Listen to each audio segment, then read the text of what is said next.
Well, the deed is done. And if I had to sum up Final Fantasy XVI into one word, I would say it was a journey. Ignore that A. A fantastic one at that. But just like any journey, Final Fantasy XVI has its ups and its downs, from great satisfaction to some tough growing pains.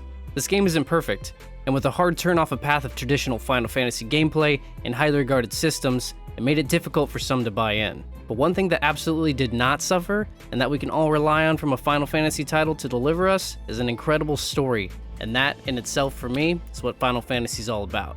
There are a great amount of changes that I will go over that are very important to keep in mind, but before playing, one of my biggest points I think everyone needs to know is that this game is absolutely jam-packed with cinematic and dialogue-heavy cutscenes. I'm talking like 60 to 70% of the game.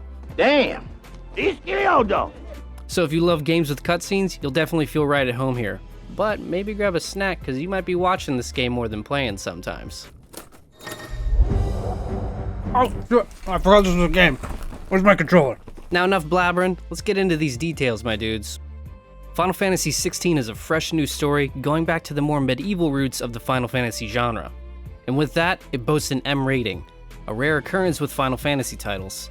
I think that in itself really helps give some serious emotion to this game. Plus, pair that with an excellent cast of voice actors, and they hit a home run in the emotional delivery of this story. You play as Clive, the older brother and shield and protector to his younger brother Joshua, who was born a dominant of the Phoenix, also known as an icon or a summon to us old Final Fantasy players. Clive being the older brother and not being gifted the power of the Phoenix has made things hard, and he's learned to find his place, which sets up the story for an incredible journey of growth, finding his purpose, and saving his world. When tragedy shatters everything he knows as a teenager, nothing seems like it'll be the same, and thus the story of Clive and the corruption of Blight on the Six Realms truly begins. With 3 timelines to play through, from his teens to late 20s and mid 30s, Final Fantasy XVI does a great job of immersing you in Clive's entire backstory, from the beginning to the end. But with that lies our first hiccup, and a first for Final Fantasy, and that is the loss of a controllable party. While this is a hard pill to swallow and accept in a Final Fantasy title, the combat makes up for it, but we'll hit on combat here soon. As I said, you don't have a party to manage or control in Final Fantasy XVI. You do, however, run into plenty of companions and allies that join in your battles throughout your journey.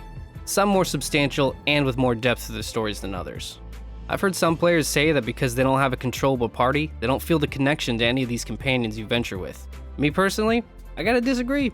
I thought there were quite a handful of characters that had a ton of depth and memorable qualities, and even some lesser characters that don't even join your party who surprisingly have deep backstories that I never saw coming. Now, even though you don't have a traditional Final Fantasy party, you do have a controllable companion that functions similar to Atreus in the new God of War series, and his name is Torgal. He's your trusty pup that follows you almost everywhere. And he has 3 simple moves that you can activate at any time during combat. This is one thing I wish they went a little deeper with. I would have loved to even see a small skill tree for Torgal, to make your playstyle with him a little bit more dynamic. You know, considering they didn't have to develop other skill sets for other party members. I really hope this is something they bring into a future DLC. And going off on a related topic for a moment, I had some big issues when I first started playing with quality of life features that were driving me crazy. The auto drifting camera and the lack of button layouts for the PS5. But they actually patched the game with some fixes and changes, including my 2 pain points, less than 2 weeks into launch. So it sounds like the devs are pretty quick to act on feedback, which gives me faith for my extra pup skills. Let's talk about that bread and butter, which is combat. They went full-blown ARPG on this bad boy. There are no longer any moments of waiting to slow time and cast spells or cycle between party members.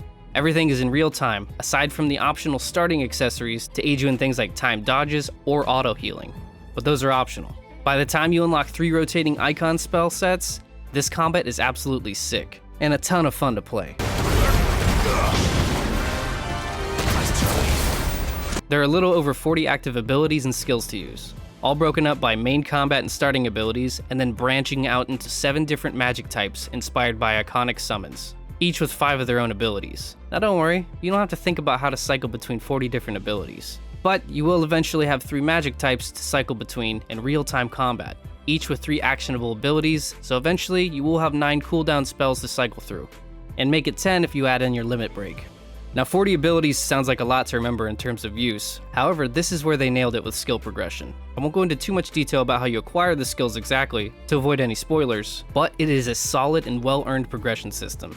Not acquired from leveling up in a traditional sense, but from milestones throughout your story. And I think the time between unlocking new skills and abilities feels good and natural. Not an overwhelming overload of skills, or a grueling wait time between each. Just a seriously solid progression balance.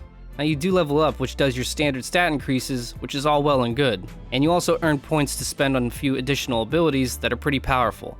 And also to upgrade current abilities, which also change up the playstyle and even animations of your skills, which I loved.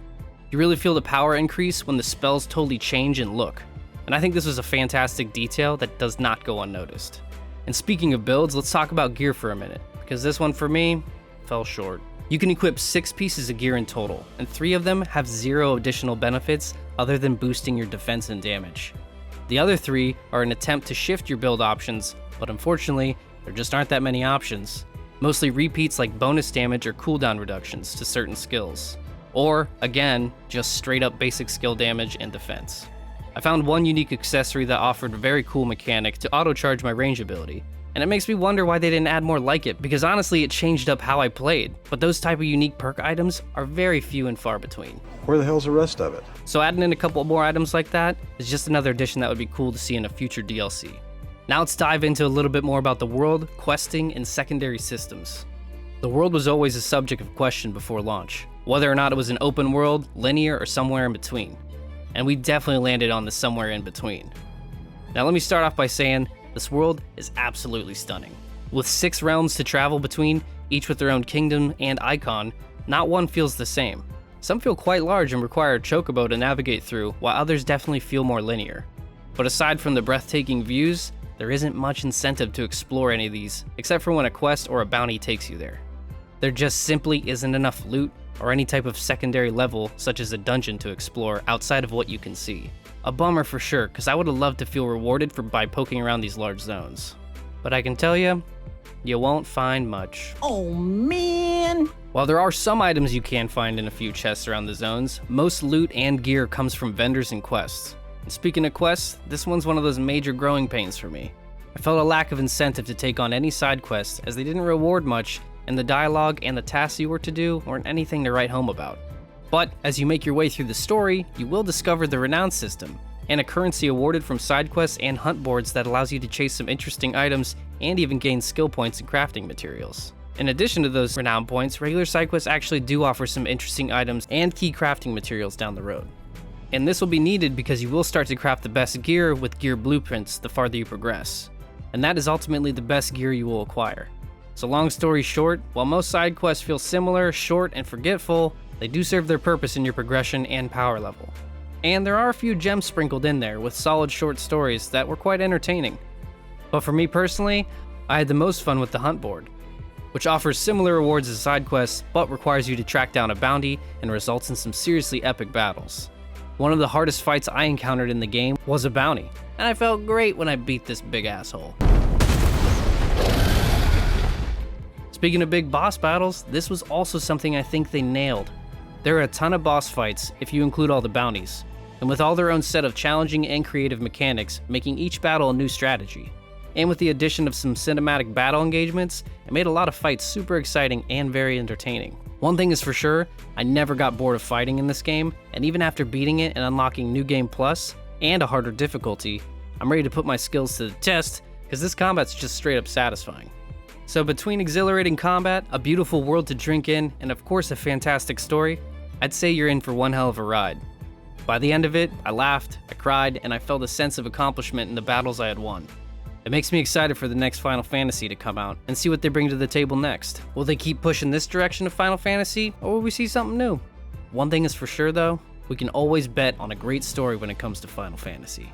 And if you guys enjoyed this review, make sure to check out my other game reviews and videos, and do me a favor and hit that subscribe button while you're at it. Happy gaming, and I'll see you guys in the next one.